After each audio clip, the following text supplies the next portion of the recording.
آپ حضرات کے سامنے بہت مختصر گفتگو کروں گا۔ بیان تو ماشاءاللہ آپ نے سن لیا، حضرت بھی ماشاءاللہ بڑے اچھے ماشاءاللہ خطیب ہیں، اور پنجاب بھر میں ماشاءاللہ لوگ ان کی خطابت سے واقف ہیں۔ دونوں حضرات ہی ماشاءاللہ علم کے پہاڑ ہیں۔ میں صرف آج کے موضوع کی مناسبت سے چھوٹی سی بات سمجھاؤں گا۔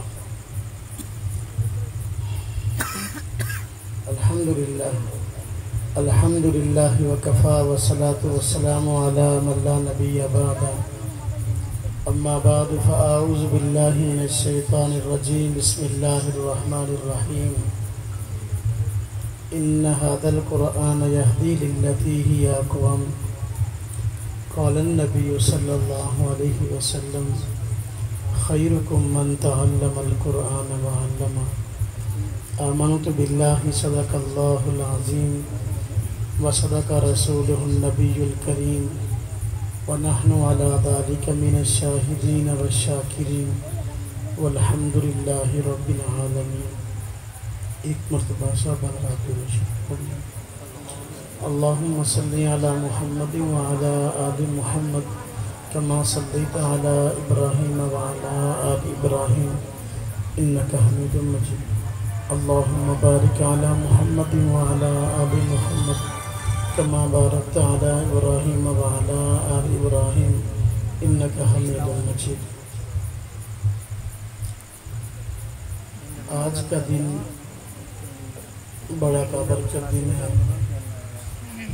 آپ کے اس علاقے میں ایک دینی اور روحانی درسگاہ کا افتتاح ہے۔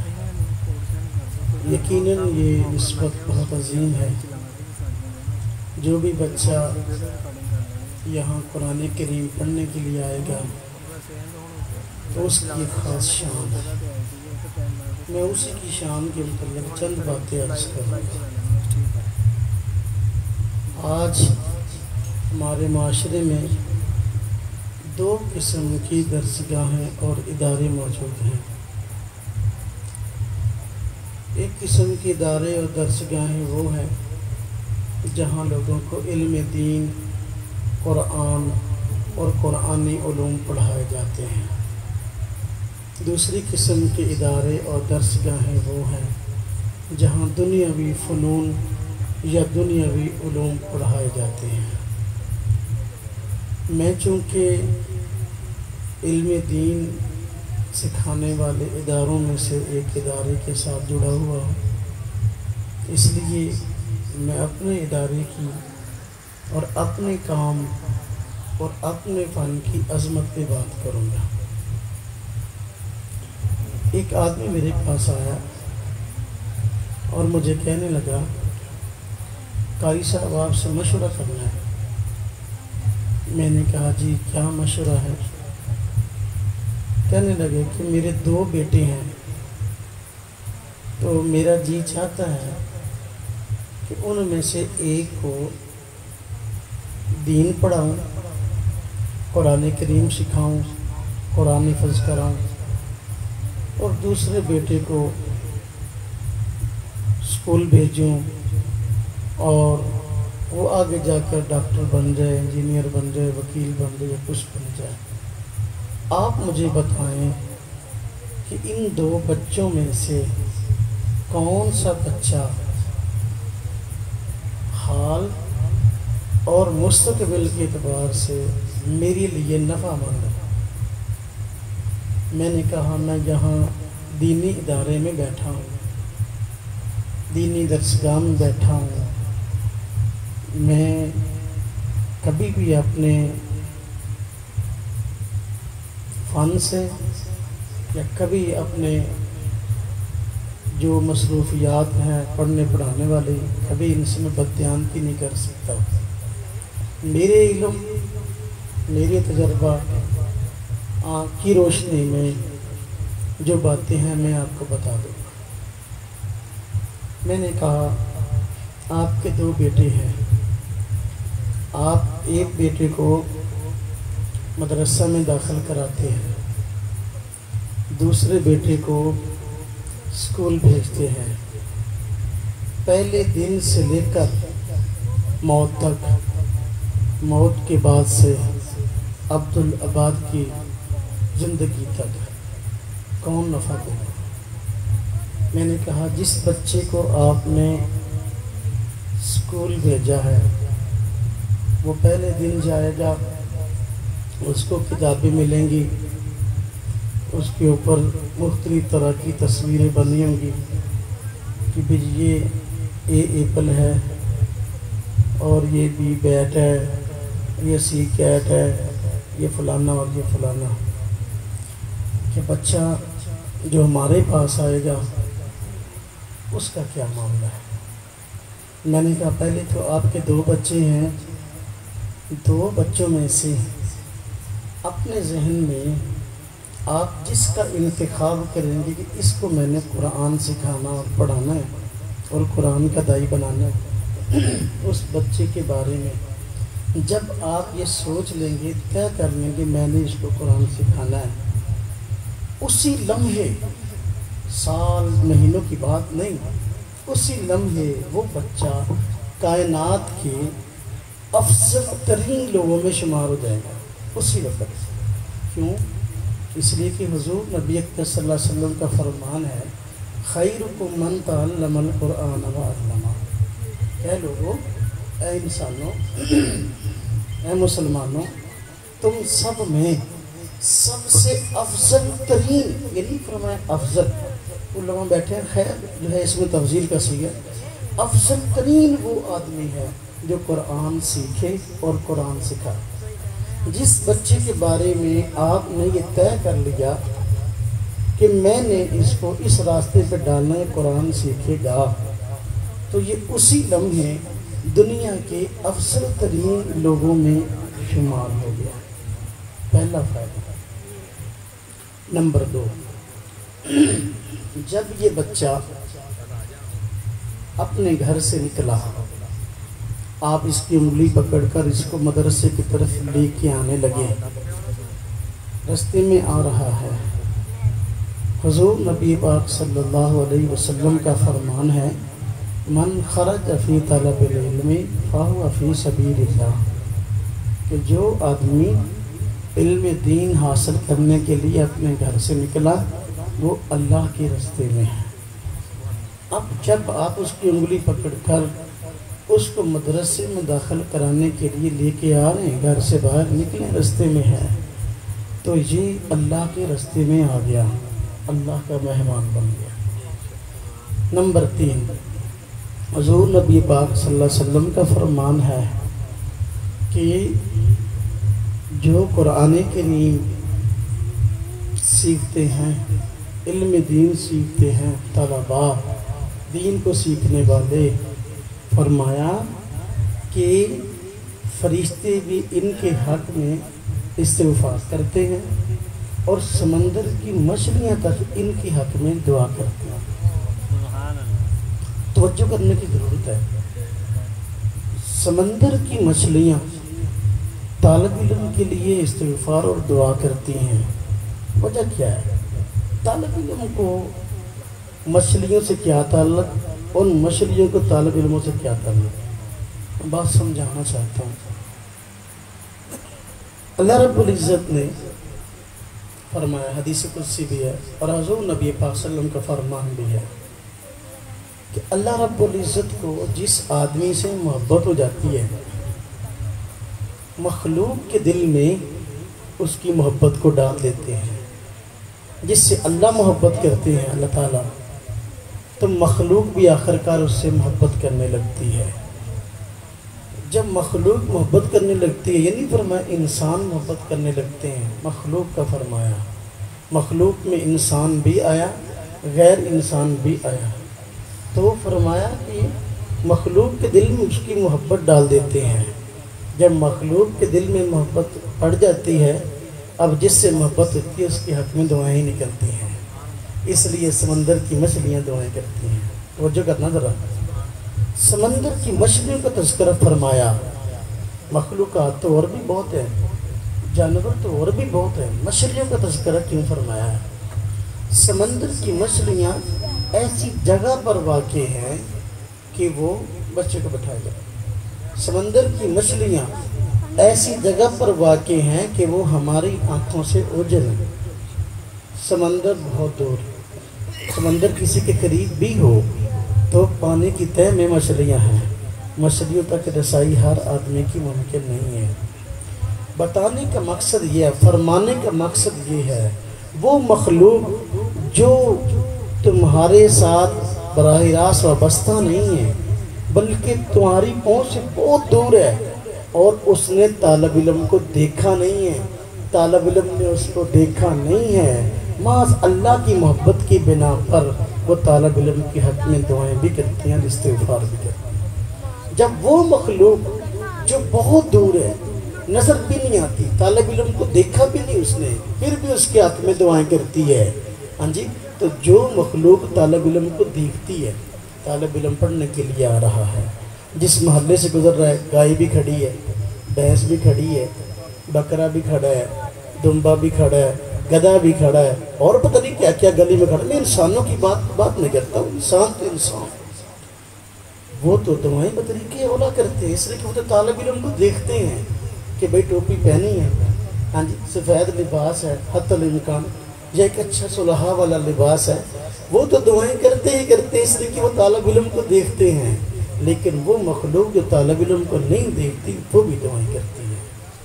اب جس بچے کو قرآن پڑھانے کا ارادہ کیا ہے، آپ بتائیں کہ اللہ رب العزت نے پوری مخلوق کو اس کے حق میں دعاؤں پر لگا دیا ہے، اس سے بڑی اور کامیابی کیا ہے؟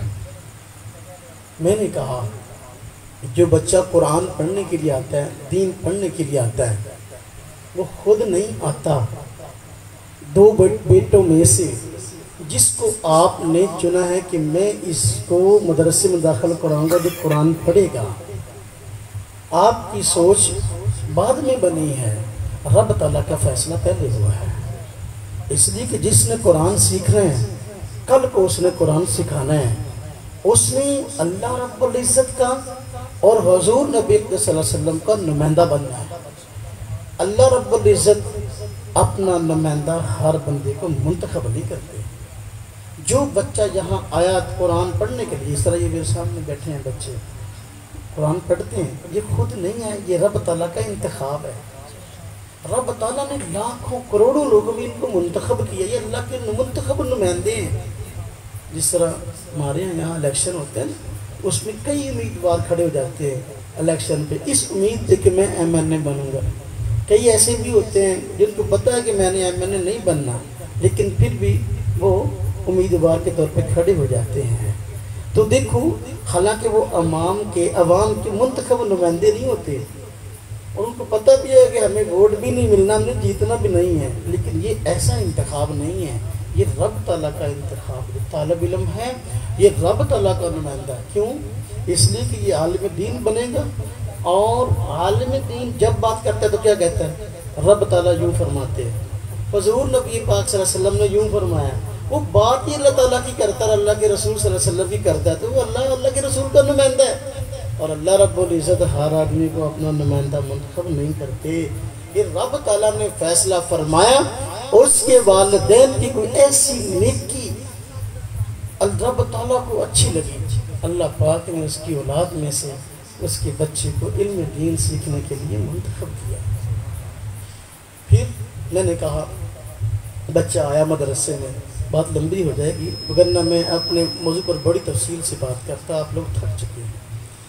چونکہ مدرسے کی ابتدا میں چاہتا ہوں کہ آپ میں سے کوئی ساتھی، کوئی دوست، محلے والوں میں سے کوئی ساتھی ایسا نہ ہو جس کا بچہ یہاں پڑھنے کے لیے نہ ہو. دیکھیں، باپ بچے کی انگلی پکڑ کر لایا، اسکول میں بٹھا دیا ایک کو اور ایک کو مدرسے میں بٹھا دیا. جو اسکول میں بیٹھا اس نے ABC شروع کی ہے، جو مدرسے میں بیٹھا قاری صاحب نے جب اس کو کہا کہ بیٹا پڑھو بسم اللہ الرحمن الرحیم،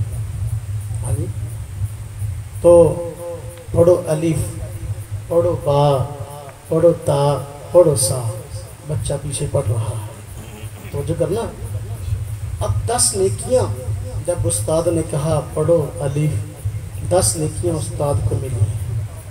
جب طالب علم نے کہا الف 10 نیکیاں طالب علم کو بھی ملی ہیں، اس کے والد کو بھی ملی ہیں، اور جس جگہ پہ بیٹھ کے وہ پڑھ رہا ہے اس جگہ کے وسائل پر جن جن لوگوں کا جو خرچ ہوا ان میں سے ہر ایک کو ملی۔ سنیے قرآن کریم کی ہر حرف کے بدلے 10 نیکیاں ہیں یا نہیں؟ ہے نا جی؟ تو جب وہ آیا استاد نے پڑھایا الف، اس نے پڑھا الف، اس نے پڑھایا با، بچے نے پڑھا با، تو یہ الف اور با کی کاروائی نہیں ہے، بلکہ ہر حرف کے بدلے 10 نیکیاں استاد کو بھی مل رہی ہیں، شاگرد کو بھی مل رہی ہیں، انتظام کرنے والوں کو بھی مل رہی ہیں۔ قابل مبارکباد ہیں وہ میرے ساتھی، میرے بزرگ، ماشاءاللہ بڑی خوشی کی بات ہے جنہوں نے یہاں دینی ادارے کا سوچا۔ ماشاءاللہ حضرت قاری صاحب اپنے علاقے میں 64 میں ماشاءاللہ بہت محنت کر رہے ہیں، ماشاءاللہ یہ انہیں کا لگایا ہوا مال ہے، اور میں ایسے کئی ساتھیوں کو دیکھ رہا ہوں جنہوں نے حضرت قاری صاحب کے پاس ہی تزکیہ ہے، ماشاءاللہ مکمل بھی کر لیا ہے۔ تو یہاں بھی الحمدللہ یہ سلسلہ شروع ہو گیا، تو یہ بہت بڑے خیر کا اللہ رب العزت نے اس علاقے پر فیصلہ کر دیا، اور اس پہ شکر ادا کرنا چاہیے۔ پہلے ایسے ہوتا تھا کہ کئی دیہاتوں میں ایک حافظ نہیں ملتا تھا۔ میں خود اپنے ایک علاقے کی ایک بزرگ کی بات سنایا کرتا ہوں، مجھے فرمایا کرتے ہیں کہ ہم جب جوان تھے تو یہاں چھاٹ دامرا سمیت کئی علاقوں میں کوئی حافظ نہیں تھا، ہم تراویاں پڑھنے کے لیے گوجرے جایا کرتے تھے، اور وہ بھی پیدل۔ میں حیران تھا، میں کہ گوجرے کیسے جاتے ہو؟ کہتے جی ایسا تھا کہ ہم شیر جیسے ایئرپورٹ بولتے ہیں، پیدل جاتے، پھر آگے ایک بس آتی، بس پہ جاتی، پھر ہم بہت دور اتار دیتے، پھر وہاں سے میل 2 میل چل کے پھر ہم جہاں تراویح پڑھنے کے لیے جاتے۔ آج اللہ پاک نے دیکھو کتنے ماشاءاللہ ادارے قائم کر دیے، دین کو سیکھنا کتنا آسان ہو گیا، قرآن کریم کے حافظ ماشاءاللہ کتنے زیادہ پیدا ہو۔ ہمیں ان علماء کرام کا شکریہ ادا کرنا چاہیے۔ اس وقت خود غرضی کا دور ہے، ہر آدمی چاہتا ہے کہ میری جیب گرم ہو، میرے پاس زیادہ سے زیادہ مال ہو، لیکن یہ علماء کرام اتنی کم تنخواہ لے کر، اتنا کم وظیفہ لے کر، دنیا میں جس سے کم وظیفہ ہی نہیں ہے، اللہ رب العزت کی رضا کی خاطر پوری زندگی اس پہ خرچ کر دیتے ہیں۔ توجہ کرنا، میں اس میں بات کرتا ہوں۔ قرآن کریم سیکھنے کے لیے طالب علم آیا ہے، تو یہ اس کا حال ہے کیا؟ ہر حرف کے بدلے 10 نیکیاں ہیں۔ ایک طالب علم کے نامہ اعمال میں روزانہ کتنی نیکیاں لکھی جاتی ہیں؟ کوئی دنیا کا کمپیوٹر آج کے جدید ترقی یافتہ دور میں بھی اس کا حساب نہیں لگا سکتا۔ مدرسے میں پڑھنے والا طالب علم فجر کے وقت سے، بعض جگہ پر تہجد کے وقت بچے اٹھ جاتے ہیں، شروع ہوتا ہے قرآن کریم پڑھتا ہے، اور رات عشاء تک گرمیوں میں، اور سردیوں میں عشاء کے بعد 1 گھنٹہ پڑھائی ہوتی ہے۔ فجر سے لے کر رات عشاء تک بچہ سارا دن قرآن پڑھتا ہے۔ حضور نبی پاک صلی اللہ علیہ وسلم فرمایا اگر تم کہتے ہو الف لام میم تو 30 نیکیاں ملتی ہیں، تو جو بچہ فجر سے لے کر عشاء تک قرآن پڑھ رہا ہے، ایک دن میں اس کے نامہ اعمال کے اندر کتنی لاکھوں نیکیاں، ہزاروں کی تو بات ہی نہیں ہے، میرا نہیں خیال شاید لاکھوں سے بڑھ جائے، تو ایک دن کی اتنی نیکیاں ہیں۔ مجھے آپ بتائیں، اور دنیا کا ایسا کون سا کام ہے جس کے اندر ایک دن کے اندر اتنی زیادہ نیکیاں انسان کے نامہ اعمال میں آتی ہیں؟ یہ طالب علم کے نامہ اعمال میں بھی آتی ہیں، والد کے کھاتے میں بھی آتی ہیں، استاد کے کھاتے میں بھی آتی ہیں، اور اس کا انتظام کرنے والے کے کھاتے میں بھی آتی ہیں۔ یہ کوئی چھوٹی چیز نہیں ہے۔ پھر مستقبل دیکھ لیں، میں نے کہا یہ بچے کا حال ہے، پڑھ رہا ہے، آگے مستقبل کیا ہے؟ بچہ قرآن کریم حفظ کر لے گا، مدرسے میں پڑھے گا، تو مدرسے میں اس کو اخلاق آداب سکھائے جاتے ہیں، والدین کا با ادب بنے گا، والدین کا خدمت گزار بنے گا، والدین کی آنکھیں ٹھنڈی کرنے والا بنے گا، مستقبل میں والدین کا سہارا بنے گا۔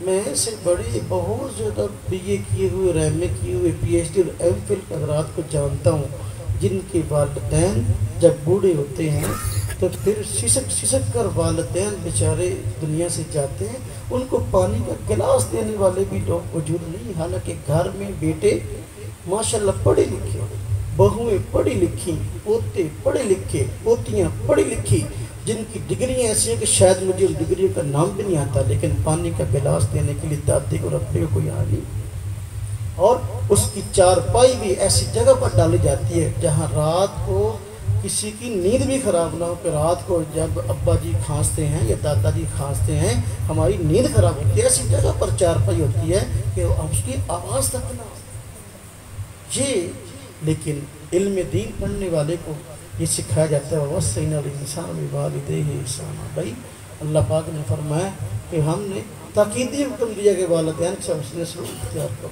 عام طور پر علم دین پڑھا ہوا اپنا والدین کا فرما بردار ہوتا ہے، اپنے والدین کے حقوق کو جانتا ہوتا ہے، اور ان کے والدین ان سے دنیا میں خوش ہوتے ہیں اور مستقبل میں اپنے والدین کا سہارا بنتے ہیں۔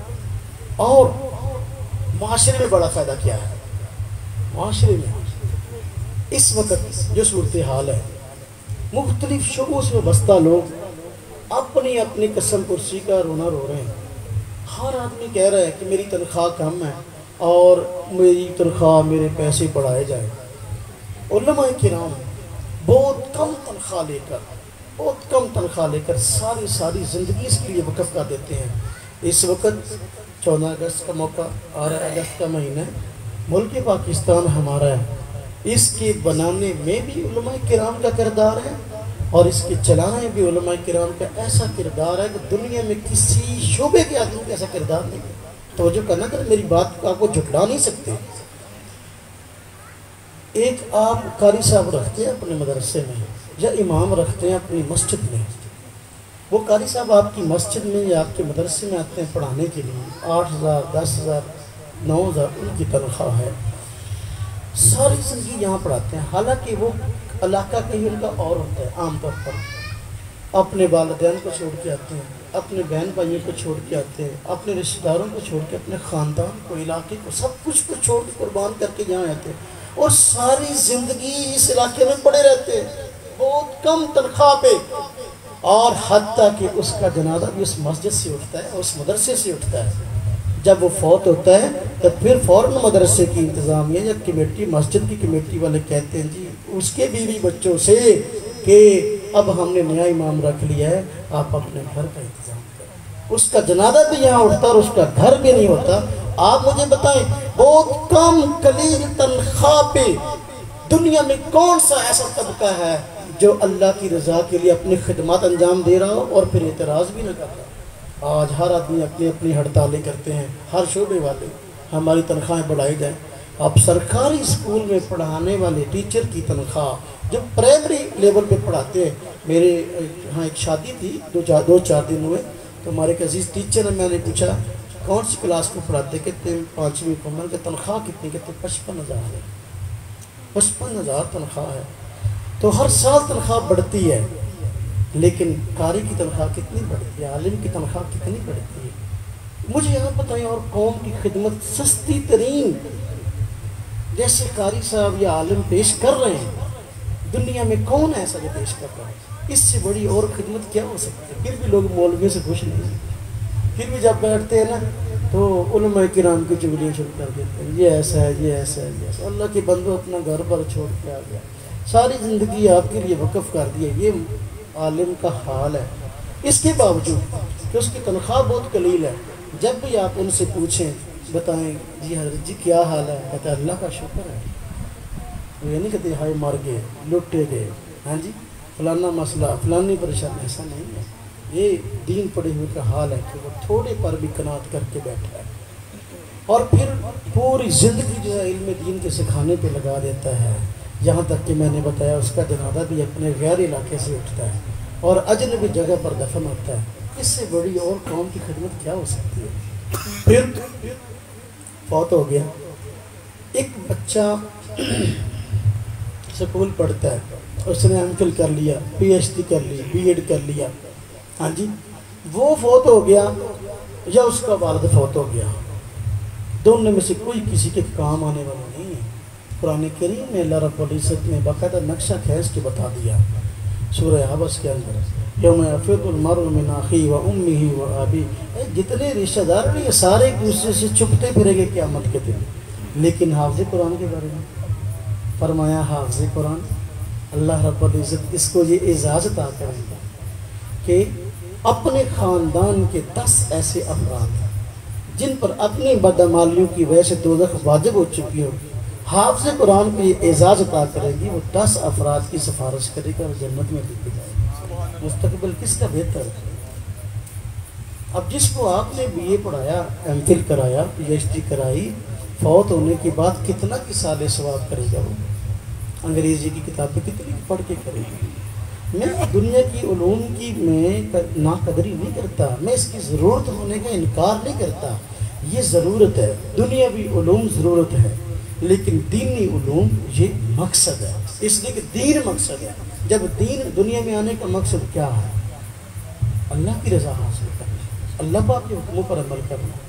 تو یہ جو مستقبل ہے اور حال ہے، آپ دیکھ لیں کس کا بہتر ہے۔ وہ دوست میرے پاس آیا اور کہنے لگا میرے 2 بیٹے ہیں، ایک کا میں نے ارادہ کیا کہ اس کو قرآن پڑھاؤں اور دین سکھاؤں، اور دوسرے کو سکول پڑھاؤں۔ آپ مجھے بتائیں مستقبل کے اعتبار سے میرے لیے نفع مند کون ہوگا؟ میں نے یہ مختصر سی گفتگو کی، میں نے کہا کہ دیکھیں یہ اتنے فائدے میرے سامنے نظر آئے ہیں، تو باقی دوسرے فائدے جو ہیں دنیاوی علوم حاصل کیوں کی جاتے ہیں؟ کسی سے پوچھو کیا بنو گے؟ ڈاکٹر، وکیل، ہاں جی یہ بنیں گے۔ مقصد بھئی اچھی نوکری مل جائے گی، اور پھر پنجابی میں کہتے ہیں اچھی چھوکری مل جائے گی، یعنی اچھی جگہ شادی ہو جائے گی، یعنی اچھا رشتہ، اچھی جگہ شادی اور اچھی نوکری۔ اس کے لیے 16 سال یا 20 سال پڑھایا جاتا ہے اپنے بچوں کو اور بچیوں کو۔ آپ مجھے بتائیں ہم جتنے حضرات بیٹھے ہیں ہمارے گھروں کے اندر، ہمارے خاندان کے اندر، ہمارے علاقے کے اندر کتنے بچے اور کتنی بچیاں ایسی ہیں جنہوں نے بی ایڈ کیا ہوا ہے، ایم فل کیا ہوا ہے، ایم اے کیا ہوا ہے، ہاں جی، اور پتہ نہیں کتنی ڈگریاں ان کے پاس موجود ہیں، نہ ان کو نوکریاں مل رہی ہیں نہ ان کے رشتے ہو رہے ہیں۔ اس وقت پاکستان کے بڑے مسائل میں یہ 2 بڑے مسئلے ہیں کہ پڑھے لکھے لوگ بیچارے جو ہیں ان کو نوکریاں نہیں مل رہی، اور ان بچوں کے بچیوں کے رشتے نہیں ہو رہے۔ تو پھر جس مقصد کے لیے 20 سال لگائے، لاکھوں روپیہ فیسیں دیں، اب جو ہے ہمارا شہردان میں پاور لوم زیادہ ہے، ادھر بھی ہے لیکن کم ہے۔ میں جانتا ہوں اپنے شاگردوں میں سے بہت سارے ایسے افراد جنہوں نے بی اے کیا ہوا ہے، بی ایڈ کیا ہوا ہے، ہاں جی، تو وہ بیچارے پاور لوم پہ یا لوم میں چلاتے ہیں یا جو ہے منشی گنا کرتے ہیں۔ غریب آدمی کے پاس رشوت نہ ہوگی تو اس کو نوکری نہیں ملے گی، غریب آدمی کے پاس جو ہے پیسہ نہ ہوگا تو اس کا اچھی جگہ رشتہ نہیں ملے گا۔ تو پھر جس مقصد کے لیے 20 سال خرچ کیے وہ مقصد بھی حاصل نہ ہوا، لیکن یہ بیچارہ علم دین پڑھنے کے لیے جو ہی گھر سے نکلا، آپ مجھے بتائیں اس وقت سے اس کے فائدے شروع ہو گئے، اس وقت سے جو ہے اس کا نفع شروع ہو گیا۔ اس بیٹے کا تو نفع ہی نہ ہوا، بچے نے جو ہے بی اے کرایا، اس کو ایم فل کرایا، لاکھوں روپیہ خرچ کیا، اس پہ ڈاکٹر بنائے، اب جو ہے سرکاری نوکری نہیں مل رہی، اب جو ہے وہ در کے دھکے ہیں، اور والد بھی بیچارہ پریشان ہے، بھی ساری زندگی کی جمع پونجی میں نے اس پہ لگائی ہے، اب جب سہارا بننے کا وقت ہے تو اس کو نوکری نہیں ملتی۔ لیکن والد کبھی بھی جو ہے دین پڑھے ہوئے سے مایوس نہیں ہوتا، بشرط کہ اس نے دین پڑھا ہو اور اس کے تقاضے پہ عمل کرتا ہو۔ اس لیے میرے بھائیوں بات میں ختم کرتا ہوں، تفصیلی باتیں الحمدللہ ہو چکی پہلے، تو اپنے بچوں کو علم دین پڑھائیں، علم دین سکھائیں، یہ بہت بڑے اعزاز کی بات ہے۔ کاش کہ ہم اس بات کو سمجھ لیں، کاش کہ اس بات کو سمجھ لیں۔ میں الحمدللہ شہر دامرہ میں اپنا مدرسہ ہے، بچیوں کا بھی ہے، بچوں کا بھی ہے، حفظ کی کلاسیں بھی ہیں اور درس نظامی عالم کا کورس بھی ہے۔ ہم نے باقاعدہ میٹرک تک اسکول بھی شروع کیا ہوا ہے، بچیوں کا بھی اور بچوں کا بھی۔ میں مثال کی بات عرض کرتا ہوں، ایک آدمی مجھے کہنے لگا، میرے پاس آیا، آخری بات ہے، مجھے کہنے لگا کہ جی مولانا صاحب آپ کتنے بچے ہیں؟ میں نے کہا میرے 2 بیٹے ہیں 3 بیٹیاں ہیں۔ تو آپ کا جو بڑا بیٹا ہے تو اسکول کتنا پڑھا ہے؟ میں نے کہا ہم نے مدرسے میں میٹرک تک اسکول ضرور رکھا ہے، لیکن پہلے میں نے اس کو حفظ کرایا، 10 سال کا ہے ماشاءاللہ، اس نے قرآن پاک حفظ کر لیا ہے، تو ابھی دہرائی کر رہے ہیں، انشاءاللہ پوری ہو جائے گی۔ تو مجھے کہنے لگا اس کو پہلے اسکول کیوں نہیں بھیجا؟ میں نے کہا اس لیے کہ میں اپنے پیشے سے، اپنے فن سے میں اور اپنی نسبت پہ مخلص ہوں،